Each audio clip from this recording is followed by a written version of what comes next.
Hi, everybody. It's me, Jennifer, Little Metal Foxes, and I had another jewel tip for you guys tonight. So stay tuned because it's coming up, right? So let's do this. All right. Hi, everybody. Hi, Chris. Jennifer. How are you? Little Metal Fox. Hi, Chris. And Line Punch Forge is out there. Appreciate seeing you. Hello. And hello, Tegan. Hi, Tegan. So yeah, I wanted to give you guys a couple of tips on tweezers tonight and catch you up on some of the classes coming up at Little Metal Foxes. This weekend, we're going to be doing the setting up your home studio. So if you guys want to figure out how to set up your studio better and you're trying to sort of find a way to organize it, afford the things that you need to do, get good ventilation, your lighting, talk about space, equipment, and all the things that are sort of involved with that, along with things like safety, tanks, and how to sort of make your studio more efficient. That's what we're going to be doing this weekend on Saturday from 10 to 1. So bring your questions, bring your situation, and let's talk about it. I've worked with a bunch of people and trying to find ways to set up your studio to be more efficient, more effective, more productive, and it just is a great way to sort of brainstorm with other people and get your studio up and running. So, figuring out ways that you can afford the things you want to do as well. But safety, ventilation, lighting, electrical, all that stuff, we're going to cover it. And get that out there and make everybody sort of safe and happy in the workplace. So anyway, so if you haven't done that, if you haven't had a chance to really sort of look at your studio strategically, and it's always good to sort of sit in. Even if you have a studio that you're working in and you're like, it's just not, trying to figure out how I'm going to work and things and problems. And it's kind of nice to just sort of like step back objectively and reassess your studio at some point. So we'll be doing that too, which is really good at kind of helping you look at your studio situation objectively, figure out what you've got going on, what kind of space you've got, and plan for room for growth and so on. My goal is to make everybody happy and healthy in their workplace and sort of see what you can fit in. So join me if you will. It's on Saturday from 10 to 1. Also, coming up, Julia's got her electro etch class coming up. Julia is going to be doing, it's using electricity and stuff like pickle to do a kind of etching on copper, brass, and bronze and silver. You could do it with silver as well. Doing different kinds of designs, the application, how to get a good application. I know some people use P&P, which is a fairly good transfer, but she's got a better one that gives you cleaner lines, and this kind of etching is really clean. It's a really clean etch. So if you're wanting to sort of include those kinds of things into your work, join the electro etch class. Also too, that's a great class if you're doing the rolling mill essentials class that's coming up, which is going to be lots of fun. I've got my rolling mill right there. There it is. Ding, in the heart. So it's a brand new little guy. I'm going to be setting him up and walking people through the essentials. What it is, what it does, how to set it up, how to get it organized, and taking a look at which one's going to be right for you. Some are a couple $100 and they run up to several thousand. So let's look and see what they can do, how to maintain them, keep them clean, refacing them if you need to, and realigning them if you need to. So we'll talk about all that in the Rolling Mill Essentials. But if you've done that electro etch class first, you end up having etched plates in brass that you can use as a texturing plate for the rolling mill. So if you're doing that one first and then rolling mill second, you're going to be all set. So anyway, those are coming up. Also, we just announced on Tuesday that the filigree class just went live. I'm so excited. I'm going to be doing filigree again. So I love teaching filigree, absolutely love it. And I've got a couple of friends that love it too. So I like working with the Russian filigree. My friend Victoria Lansford is a brilliant Russian filigree artist and one of the best people in the Northern Hemisphere for teaching Russian filigree. And she doesn't usually teach people that are beginners. She likes to teach people that are, have been doing this for a while. So it's a great way to learn the basics, get it down, see what you want to do. I will show you lots of examples of different filigree types, and it's a 4-week class. So you have time to work, get it done, ask questions, and work in class as well as outside of class to really understand the art of filigree. So I hope you'll join me for that. That's going to be great. And also, April is going to be Earth Month, and we're going to have a bunch of fun classes. Recycling Your Metal, which is going to be on in early April. It should be on the books soon. So keep an eye out for that. It's going to be recycling, scrap, and alloys and ingots. So we're going to be doing that. Julie's going to be doing a safety class. But lots of good stuff coming up. If you've been taking classes, refer a friend. You and your friend get a discount in the classes. So that's always fun. And yeah, we're lots of fun. And we've got a couple of people joining us, like Lion Punch Forge. Chris is going to be teaching the class, I'm hoping, this month or two. So with his Lion Punch Forge Graver Adapter. So that'll be great. And we've got the Graver Adapter class coming up on, let's see, I believe it's April 17th. I think it's coming up. So if you want to learn some basic engraving skills with a Lion Punch Forge adapter, give me a shout. And hey, Chris, there he is. So, but let's get to tool tips. What do you think? Tonight, I want to tell you guys some little tricks you may not know about tweezers. And like files, tweezers are one of those things that I can never have too many things of. So I like tweezers. I have lots of them. and this is just the ones that I like to have out. But there's lots of different kinds, and people sort of get overwhelmed when they're looking at tweezers and what's the difference. And, there's some that are, really super delicate and wonderful, and they're great for little detail work. They're great for all kinds of good stuff. Oh, Helen's joined. And Helen, do you want to join me and talk with tweezer talk with me?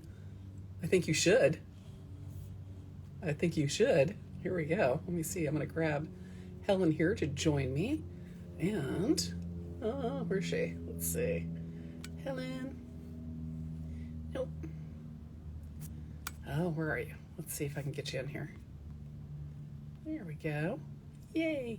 Let's see. Helen. Let me see if I can get you in here. Send me an invite, Helen, and we'll go live with you if you want to do that. You're cooking. Okay, fine. I'm cooking too. I'm cooking with tweezers. So, but a lot of people want to know what's the kind of difference between these guys. I like the ones that are non-magnetic, and some of the ones that are stainless steel. It's kind of nice because they are. I don't have to worry about little bits and shards of things like.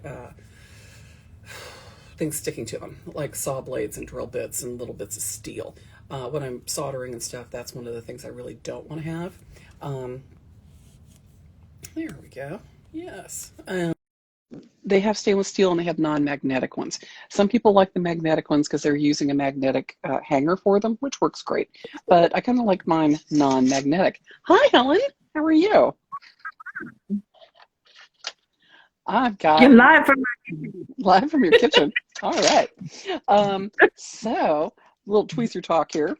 So here's the difference between like your standard tweezers, which these are great, and these to me are a expendable tool because you can adapt them, you can change them, you can do all kinds of things with them. But especially the little fine ones, they burn up a lot if you're using them for soldering. So I prefer a solder pick to save on some tweezers. But these are an expendable tool. And if you're burning up the tips of your tweezers, take a pair of wire cutters and trim off the tip. Wear safety glasses. Trim off the tip. There you go. And, great idea. And then, because this starts to get annealed, as you're burning them up. So if you trim them back, and I usually trim them back. Hi, Cass. On the side. Hi, Cass. Oh, Cass. Hello. And trim them back like that. And you can actually blunt these out or round them up a little bit or, file them down sharp. But then you've got a whole nother pair of tweezers. They might be a little blunter, a little bit more stout, which is great. So it gives you a little, it extends the life of your tweezers. There you go.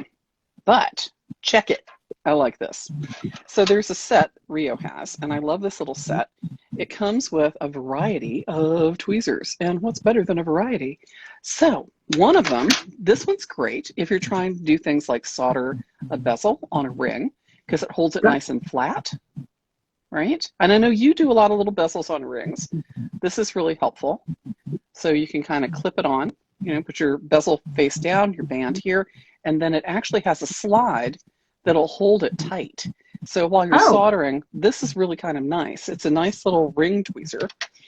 The other one that's really great for soldering is this one, because it's sort of an inside out tweezer, and it kind of holds the ring from the inside out. So if you need something or soldering something on the outside, this one will hold your ring from the inside so it doesn't get in your way, and it holds it nice and steady. So I kind of like that as well. And this one's real sharp, so be careful with those two pointy things on the outside. Yeah, the grounded clamp. Chris says he was using it for a grounded clamp for his welder. And there's so many good uses for tweezers in so many different areas. This is one of the other ones that I really like, and I like the Z action. It makes it look like it's going really fast. But this one has a really tight grip all the way down, and it's a little bit of a serrated grip, which is nice. This is fantastic instead of using a third hand. So if you've been sort of setting things up and holding rings, this will hold your rings level. It sits nice and square on your block. These are from Eurotool. You can get them from Rio, but it's really kind of nice because it holds things like earring post. It's just the right height to hold things like earring post. Yes, that's another good one. Tell us about that one. The one that you just had, because this one is an angle. I need to get because there's a lot of times where I want it to be parallel, but these don't. I have to prop something underneath here. I mean, it's really handy. Don't give them all. Right. Like if you want to do like I did with my little thing here. Made a little. Is it focusing? I made a little ball on the end of the wire to hold my little medallion. Right. And so I used this to drop, to hold the wire while it was melting, Yeah. So it holds it up at a little bit of a height. The other thing I love is this simple tool. No. Yes, because if you're using this with like your cross-lock tweezers, wait for it, you can actually clamp it onto the end like that, and it's weighted. So it's awesome. So if you're doing something like an earring post or a pin back or like a wire, it'll roll forward, right? So it's weighted, and we'll weight it down because of its little rocky action. So just a little bulldog clip and a cross-lock tweezers will do that for you. Font of information. But wait, there's more. There's so many tweezers. These are one of my favorite cheap things in the entire world. They're brass tweezers. And guess where you can put brass tweezers? In the pickle! In the pickle. So when you're doing things like filigree and tiny parts and little things like that, and you've got... I'll show you my... Well, I mean, if you've got, these guys, if you've got a big, pair of tongs like this for your pickle, I mean, these are, yeah, exactly, and you get these, big honking things for your pickle. It's like you're going, into your pickle, and it's impossible to get a grip on anything. These little brass tweezers are great, because when your earring post falls off, or when your little teeny tiny filigree parts fall off, this is fantastic, because you can get in there and beep, beep, beep into your pickle and get them. I love these tweezers. So if you need to dip something in real quick, take it out. Yeah. So these are, they're all copper, so I could use them in my pickle pot. And they're better. But the little brass tweezers, hello. They're so tiny. Look how tiny they are. Also, scooch it under, and get things underneath. And, when you're trying those little flat. I especially like these. Pots. I especially like them because I can dip stuff in really quick and take it out and just hold on to it. So that's kind of nice, because you can't do that with your steel tweezers, of course, in the pickle. So don't do that. But these guys, they're like $1 or $2, and you can pick them up really cheap. And actually, I got a bunch of these at one of the hardware stores that was local here, but you can get them from any of the jewelry supply places really cheap. But brass tweezers, I know, right? They're awesome. But the reason that I wanted to do this tonight was because I was sitting at the studio today soldering, how many, probably 500 earrings today. And one of my favorite things that I'm working with is a pair of cross-lock tweezers. And what I've done, because I'm usually holding a loop or holding an earring in the piece, or I need to get an earring post on nice and square, what I've done with these things, because they're nice and smooth on the inside, is I've ground a little notch in the tweezers. And the little notch is really kind of handy because it'll hold the wires. So if I'm doing bigger earrings, I can grind a little bit larger notch. But for doing things like holding a post and holding little wires, because I hate it when the pieces move around, in the cross-lock tweezers. So what I do is this, Helen. So I'll take a diamond burr like this, and you can get a little set of diamond burrs on Amazon for about $14. It has a nice wide variety of shapes and sizes like that. So if you've got one of those, and you've got a little diamond bit on this, and this is really small. This is probably maybe a 20 gauge little diamond grinding thing. So what I'll do, burr, is just Yep, so I'll clamp it inside, right? And I'll just run it until I have a little notch right at the tip. And it'll hold on to the burr while I'm grinding, right? So I just need to kind of grind it out. And then I've got a little notch right in my tweezers that'll hold my wires and keep them from slipping around, things like earring post and the earring pieces that I'm working with. So these are my go-to when I'm doing that kind of soldering. I may have these in my third arm, or my helpful holder here, like this guy, where I'm usually holding things. And this one actually this is the one I'm usually using. It has a notch in it right there. So it has a little notch, and I can hold little wires like that in the notch. And it keeps them from, it keeps anything from spinning around or twisting while I'm trying to work with it. Nice and straight. Yeah. Perpendicular. Right. So, tweezers. Jump rings for soldering. All your tweezers. I got to get more tweezers. Yeah. And tweezers are not an expensive tool, but they are one of those things that, you can spend a ton of money on tweezers, but, just a few tweezers that you can adapt or change or that are great for special sorts of soldering things. It really is kind of nice to have some tweezers at your solder station. So get some of those. I've got some that are really stout that I like to use for when I'm doing filigree, because they actually work like pliers, small scale pliers. But tweezers, that's my tip for the day. Woohoo! Yeah, absolutely. So anyway, and I was going over classes before you joined and sort of catching everybody up. Speaking of filigree, so we've got filigree the 7th to the 28th on Wednesday evenings in April coming up. So it'll be a 4-week class. We've got setting up your home studio coming up on Saturday. Julia's got electro etching. What's the date on the electro etching class? Hold on just a second. Let me flip to my calendar. The electro etching is Sunday the 14th.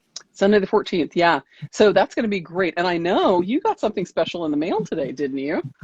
I did. Speaking of electro etching. Let me go get it. So I got something fun in the mail too today.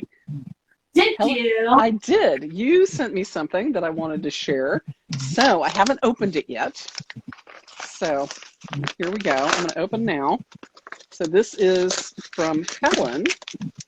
And these particular items are made by a friend of mine, and her Instagram is at Caitlin Vitalo, CAITLINVITALO. She is a glass artist in Pennsylvania, New York, New Jersey, and that tri-state area. I can't remember exactly where. I know she works in that area. So these are fabulously wonderful, quirky things that she made. and I bought some for Jennifer as a gift. You're giving me the finger? I am. These are fantastic. I This know. is amazing. And you've got one, which is, I saw it, was complimenting you. So these Yes. are fantastic little glass fingers. So I mean, Yes, you can see the fingerprints on them and everything. That's amazing. some with screws so we can put them in the wall and hang things on them. Yes. She made us some. She gave us some blank ones basically, so that we can model rings on them. That's so perfect. Yeah. So you can take. I can take photographs. I That's know. Or the cutest things awesome. ever. Thank you. And what's her website again? Well, it's Caitlin Vitalo, and that's her Instagram. I don't know what her website is. Probably Caitlin Vitalo as well. She's a wonderful. I used to work with her. She was she's on the board. She's the secretary of the Glass Art Society, and these are awesome. so that's how I met her. Was when I used to work for Gas, and so she's a glass artist, and she is just lovely. I love her to death. These are fantastic. Oh my gosh, I can't wait to use them for displays. That's great in pictures. Oh my God. That's just... She would have if you're going to use them, if you would just tag her and let people know me. Absolutely, absolutely. But getting back to the etching class, thank you very much, babe. I appreciate that. What'd you get in the mail today? I have bits. Tell me about that. I have bits. And other bits. Oops. And more bits. It's for the electro etching kit with Julia Lowther coming up. All stuff that comes in the kit that Julia has made for the class, and you do have to buy that separate from the class. It doesn't come with the class because she wants to make sure that you're not going to automatically get something you already have. Right. So, right. So you just buy the kit separately. But I am so excited. I'm so excited about getting this done. Because I have done chemical etching. Right. Well, electro etching is kind of nice because you're not really using the kind of serious etching chemicals, acids that you would normally use. So, those are fantastic. Yeah. This is the etched, and this is the final form. Right. And so I've powder coated just the top edge, but this and you can do chemical and electro etching on copper and silver and brass and lots of things. You're just going to use probably different chemicals to do the chemical etching, and then the electro etching. You have different. Yeah, usually with the chemical etching, you're using different kinds of acids like ferric chloride or ferric nitrate, or if you're doing some serious etching, things like nitric acid and things that are a little more serious when you're working with silvers and golds. However, this is actually using pickle, and I know some people will use salt water to do it as well, but she's going to be using pickle to do that. And the thing that I really like about her etching process is that the resist material that she's using is better than anything else I've seen outside of like some serious photolitho or photo etching that you would do with like really nasty chemicals. But it gives you a cleaner cut, and it's not P&P. It's what is it? It's something else. So anyway, but she'll introduce that in the class, and it's really amazing because it does give you so much detail. It looks like there might be two parts to it. Mm-hmm. So I've got green stuff, and then I've got those design. The foil, yeah. So it's got the foil as well. So yeah, it's really good resist. So I'm really excited to see how that class goes. Yeah, I'm chomping at the bit for her to get this one out there. Yeah, me too. So, and that's coming up on, what's the date on that again? 14th. So I think that's Sunday. 14th. Yeah, on Sunday. So, and there's only a couple of seats left in there. So if you're interested in doing the etching, get it quick. And even if you don't have the kit yet, you can always participate in the video, be there, ask questions, watch, and then you've got the video for 30 days after the class, so you can continue to work with it afterwards, right? Yes. Yeah. Right. And So yeah, I was going to say something and I just totally got distracted. Okay. Trying to do our class. We have 4 classes left. 4 seats left in the electro-etching. Oh, great. Okay. And then I've got setting up your home studio coming up on Saturday as well. And again, that's going to be managing your space, figuring things out, working with the electrical, figuring out electrical, water, lighting, ventilation, your torches, your safety stuff, your, how to organize things better and make your studio more efficient, more productive, and make more sense so that it's working better for you. So if you've already got your studio, come and see, because sometimes it's nice to have some objective, sort of breaking it down every now and then and reorganizing it at some point. And if you're just beginning to set up your studio, it's a great way to sort of go, okay, I'm a little worried. I don't know what I'm doing.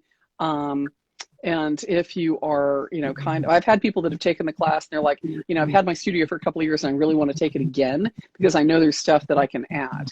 And if you've already got your basics set up, it's a great time to take it so you can, take a look, evaluate it, and see what you need to do, see what you need to change, see what you need to keep, and to work more safely, more efficiently, more productively. So yeah, if you've already got a studio, come join us and see, what we can do, what we can help you do. It's great brainstorming with that many other people who are like-minded and trying to sort of work out the same sort of problems and find out what their solutions are too. So a lot of great solutions for organization have come up in those classes, and sources for getting different things like lighting and ventilation, and and solutions for things like electrical and water and things like that you may not have in your studio. So yeah, it's great if you're just starting, but it's really kind of great if you kind of have your studio kind of going and you're like, I don't know what I'm doing yet, and what am I doing with my torches? What works, what doesn't, what do I need to do, and and so on. So it's a good class for that. Yeah. That's yeah. I've got mine all set up. I've got all the molds and things behind me, and my solder station, and studio's a wreck because I've been working really hard. Oh yeah, look at you. Because I was working on a little project, and that was still. Yeah. I posted a clean picture of the studio, and somebody was like, yours is so clean and sparkling. And I'm like, yeah, that was after the big clean about a year ago. So, it was spotless. It was spotless after 15 years. I cleaned the whole studio, and then we went into lockdown, and I went, well, that was good timing. So yeah, anyway, but no, it is a really good idea to sort of, stand back, take a look, evaluate things, and get things going, see what other people are doing, get inspired, fix your studio up. So absolutely. Okay, well, that's my tool tips for the night. And lots of tweezers and good things like that. If you missed the tool tip part, scroll back or scroll forward and get that on there and see what you can do. Save that for later tips if you need it. And tell us what, because we're going to post this on the Instagram Live TV, and we'll have it in our post as well. So if you have some favorite tweezers that you like, let us know, because that's always fun.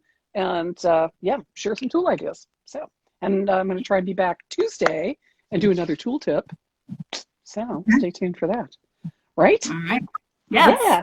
All right. So thanks everybody for joining us, and we will see you later. Bye. Okay.